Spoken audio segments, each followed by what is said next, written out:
और जो वादा किया वो पूरा किया। सिंध हुकूमत की कारकर्दगी पर खुश हूँ। चेयरमैन पीपल्स पार्टी बिलावल भुट्टो जरदारी की रतो डेरों में गुफ्तगू। सैलाब मुतासरीन को पीपल्स हाउसिंग स्कीम के तहत बनने वाले घरों की असनाद की तकसीम की।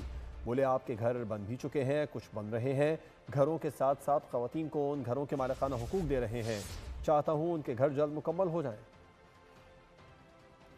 मालूम है कि शहीद मोहतरमा बेनज़ीर भुट्टो का वादा थी कि वो रोटी का मकान देगी, तो मैं बहुत खुश हूँ ये देख के कि सिंध हुकूमत, पीपल्स पार्टी की हुकूमत वो वादा पूरा कर रहे हैं और आप सबका घर या बन गए हैं या बन रहे हैं।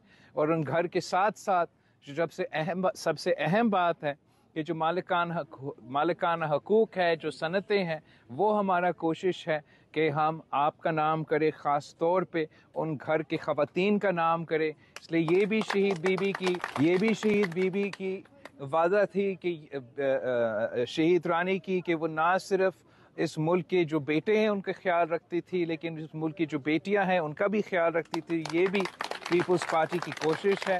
तो आप सबको बहुत बहुत मुबारक हो। सब्सक्राइब करें और बेल दबाएं ताकि कोई खबर रह न जाए।